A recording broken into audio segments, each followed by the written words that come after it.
ang trip.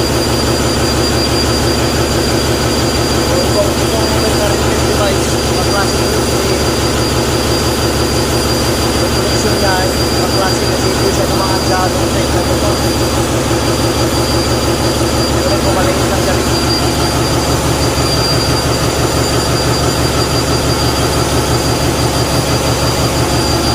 Yan, yung connection niya, Iron kanina yung palikos niya walang reading, nilisip ko lang ito. So ngayon, tanong bakit siya nag-trip? Yun ang tanong rin, bakit nag-trip? So titignan natin sa manual diagram. So open current trip device siya, nakalimutan sa current transformer. Yan, iwan dito, trip. Napasok ko yung iwan, puro ng order sa iwan. So, dito naman sa iwan. So, pinadali nila, papunta sa exit, iron yan, para ma-energize yung one, safety niya para mabigyan na ng one na yung mabigyan na ng pinakapirahin application. Dalawa. Kung tanong bakit ang trip? So, i-energize mo natin yung breaker. Tingnan natin kung tama ba yung voltahe ng pag-trip sa breaker o kung saan yung inductor. Kasi yung nagkakaroon na lang si produce nila, nakaparaga yung ikuan yan. Hindi matang tayo yan.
Galaw tutuloy kung hindi mo kabisado yung diagram kasi kahit naka-auto breaker yung circuit ng breaker na-energize yan, hindi yan dumaan gamit circuit breaker.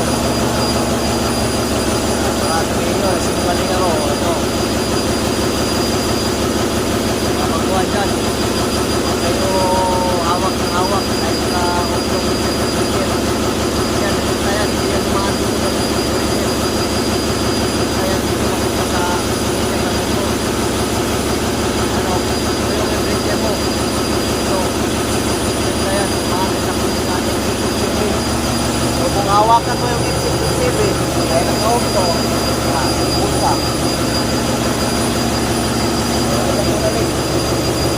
natin ko para natin ang nangyari kasi sa motor ride. Ayos na yung motor.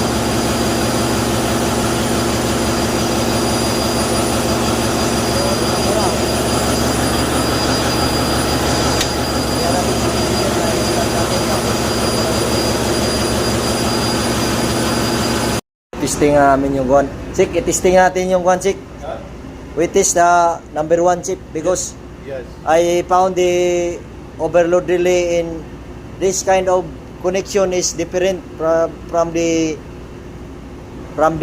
normal one because the most common connection from overload is from load side of the contactor, right?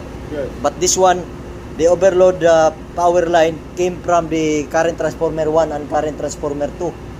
That's what I found there. Different, yeah. Yes, the contact is. Yeah, no problem. But I need first check everything. Yeah, I already checked the motor. Yeah, No yeah, problem. okay. I test Okay. very good. Yes, yes. But now, if we test again, if this overload relay trip again, maybe current transformer I replace. Okay. What time you will test? Now, I better we test now. I go there. I observe the panel. Okay, I read you second. Second. Susunod po natin itong brake na ito. Tanggalin natin yung ilaw. Tapos, yung number 2, switch off namin ito. Yung circulating pump. Nabuhin. Stop there, number 2. Alarm coming.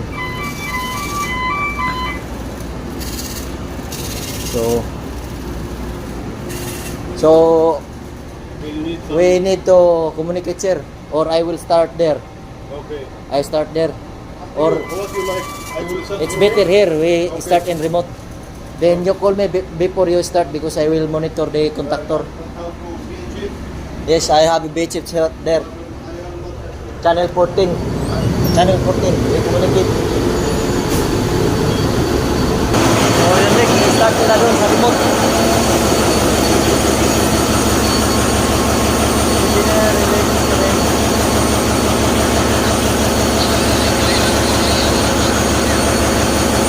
Sir, I will ito the booking. Record plate is already on.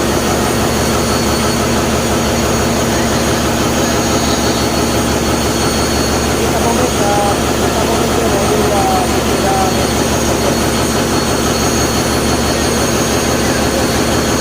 Sabi sir, I will record plate.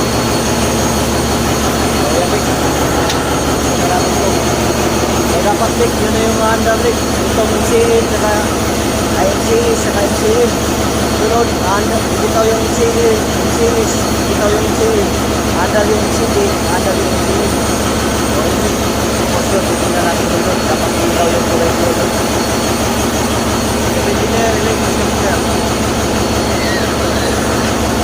This is not start the number 1.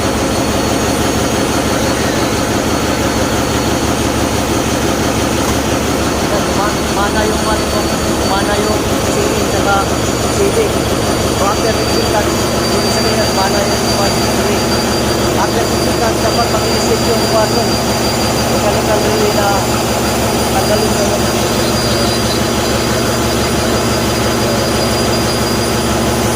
yes sir, half delay 10 seconds after sa diagram. After 10 seconds, sila run to run power.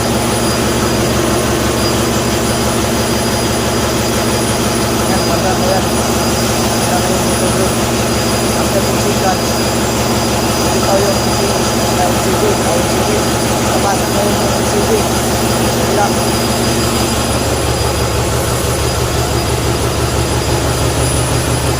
Sabihin, after 10 seconds balik. Hindi yan gagana rin. Yung pasok yung kuhan. Sabihin, hindi tayo wala. Hindi tayo pinaka-timer.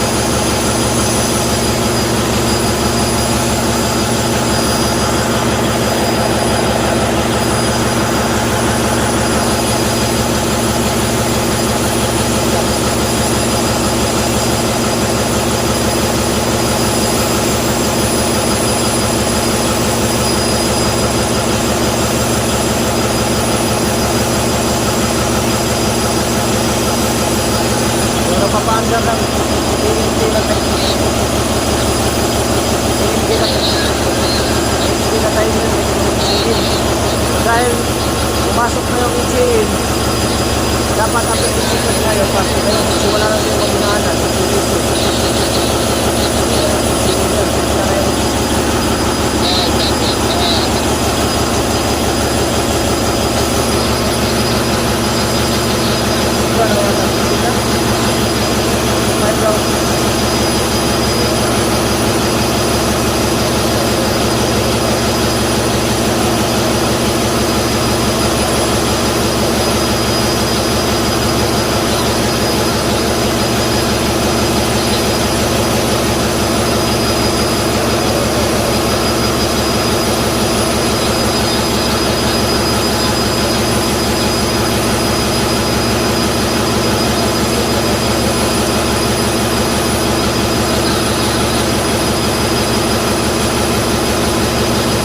wala talaga sa hindi nagbago. Hindi nagbago ulit. Ibig sabihin, hindi pa tayo doon. Tingnan ko muna yung balon. Yung pintin na may power pa. Yung wala, ibig sabihin, hindi makakaging kakon. Maganda, dito tayo siya. May power doon na ano rin po. Power dapat na po.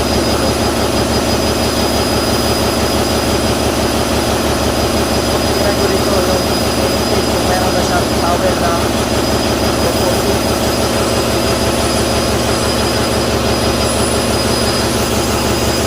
so, nakasipin niya sa 600, dapat may makonta yung power na 440 dito sa pintin.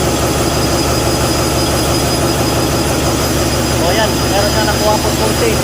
Ibig sabihin yung mechanical relay na to, yung TMT na mechanical relay, ito yung problema. Kasi ito lang nagbibigay ng signal ito eh. So, stop muna natin dun. Stop muna natin dito ulit.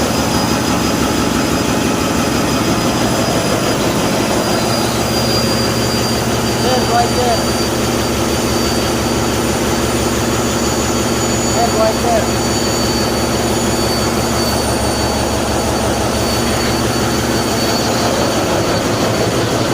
Alam natin problema lik. Bawag sa bibigyan, puntahan ko na dyan para ma-discuss ko din sa kanya. Okay, but the problem, no signal coming here. Yes sir, because this is the situation. Yeah, As per the electrical diagram, yeah. the MCN and MCM and MCS contactor should run in the starting. Yeah. Then after 10 seconds, the MCS will disengage. Then the MCD and MCM will remain for running Yeah. running contactor.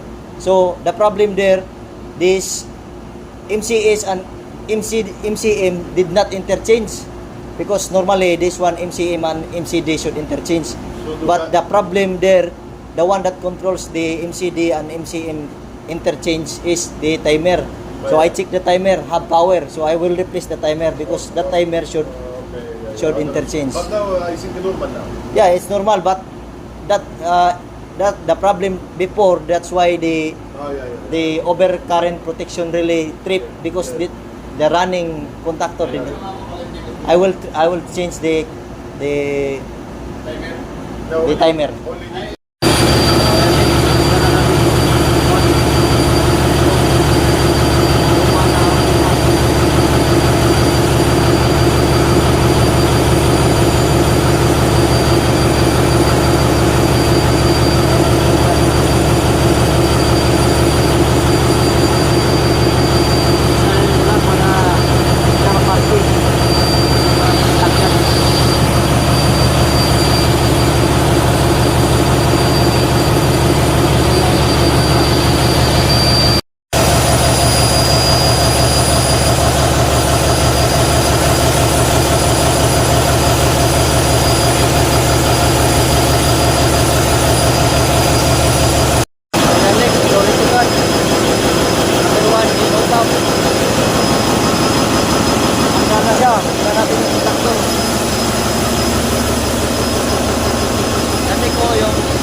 running na siya ngayon eh. Hindi ko na nabigluhan yung pag-starting kasi doon lang sa Yan, yung ECG.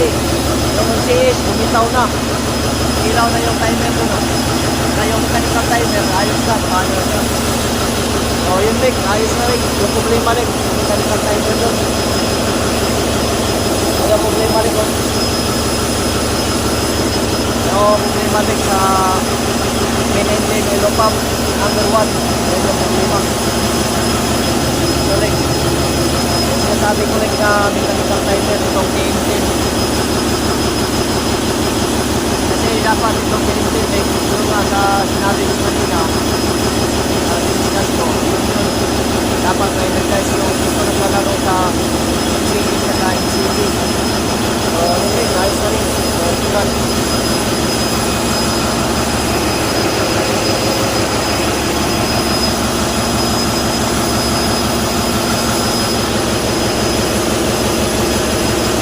Kaya mas lang na din, 2 bars ka lang. Pero ayos na kasi simula nung ginamit ko doon sa tukusong sa steering. Hanggang ngayon, hindi pa na-charge. Pero kung may 2 bars na galing, so may 2% na siya sabi dito. Ganyan may, naman sa ito rin. Namin ko kagaling na siya. So, service na naman yung number 1 ngayon. Ito yung mga tools na din. Wala kayo ng marunong. So, yan Lake. Number 1, main engine oil pump. Yun na yung nakaservice ngayon. Yung number 2, standby na siya. So, ito. Main engine slow down dito kasi nga kasama sa sakuan ng parameters. Reset ko na ito. Para mawala yung pula yan. Yan. So, normal na yan. Alas na ito.